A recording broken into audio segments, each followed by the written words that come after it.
নমস্কার। আজ শিশু দিবস।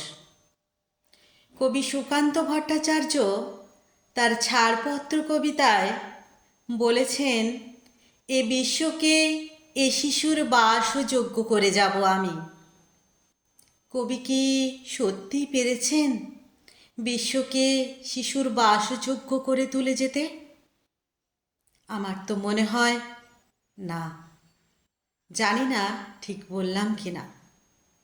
কালকে রাত্রিরে টিভিতে দেখলাম বিহারের এক ব্যক্তি শিশু পাচার চক্রের সঙ্গে জড়িত।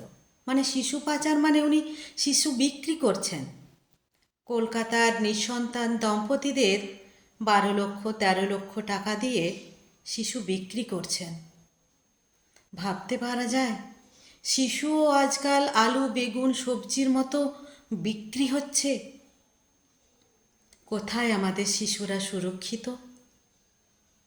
আর সেই তো কিছুদিন আগে এক নিউজে দেখেছিলাম, আপনারাও হয়তো দেখে থাকবেন, একজন মা তার 6 বছরের শিশুকন্যাকে নিয়ে স্কুলে আসছিলেন।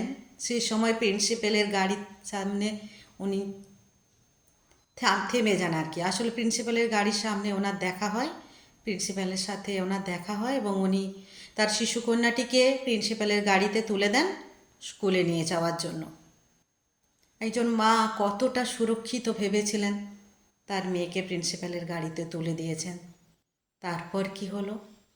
স্কুল ছুটি হয়ে গেছে কিন্তু ওনার মেয়ে বাড়ি ফেরেননি।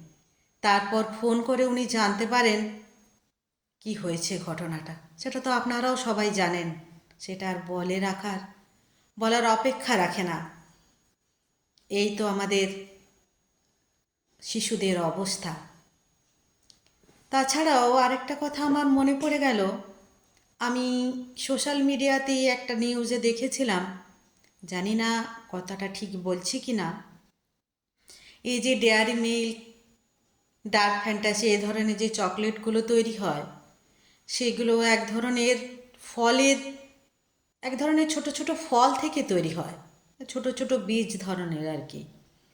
এই মুহূর্তে আমার জায়গাটার নাম মনে নেই কোন জায়গা, বা ফলগুলোর নামও ঠিক আপনাদের কাছে বলতে পারছি না। আপনারা হয়তো জেনে থাকবেন, আপনারাও অনেকে দেখেছেন। ওই ফলগুলো সংগ্রহ করার জন্য অনেক শিশু শ্রমিককে কাজে লাগানো হয়। 7-8 বছরের ছেলে মেয়ে সবাই সেখানে কাজ করে। অন্ধকার একটা স্যাঁতসেঁতে জঙ্গলময় পরিবেশে ওদেরকে থাকতে হয়। তাদের কৈশোর যৌবন সব কিছু ওখানেই কাটে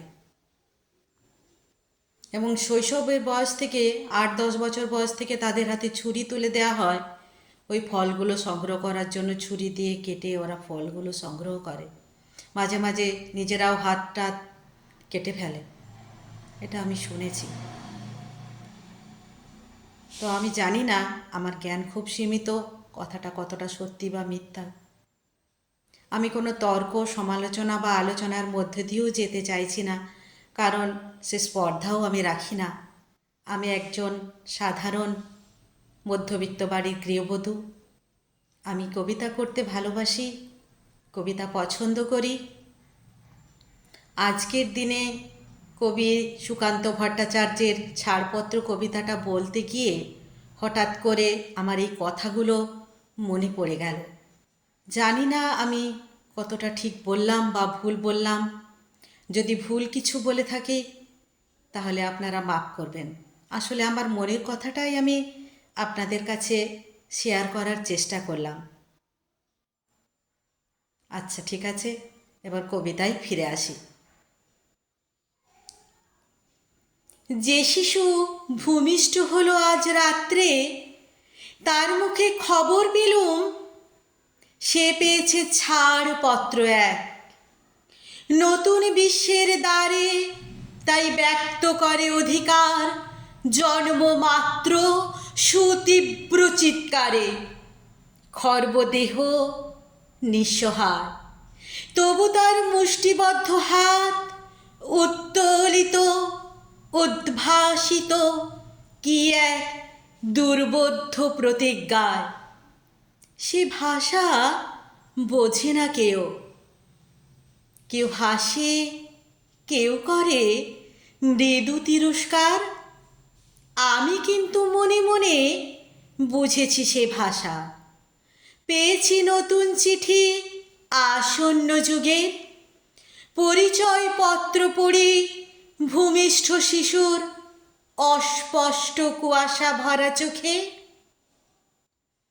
এসেছে নতুন শিশু, তাকে ছেড়ে দিতে হবে স্থান। জীর্ণ পৃথিবীতে ব্যর্থ, মৃত আর ধ্বংসস্তূপ পিঠে চলে যেতে হবে আমাদের। চলে যাব, তবু আজ যতক্ষণে দেহে আছে প্রাণ, প্রাণপণে পৃথিবীর সরাব জঞ্জাল। এ বিশ্বকে এ শিশুর বাসযোগ্য করে যাব আমি। নবজাতকের কাছে এ আমার দৃঢ় অঙ্গীকার। অবশেষে সব কাজ সেরে আমার দেহের রক্তে নতুন শিশুকে করে যাব আশীর্বাদ।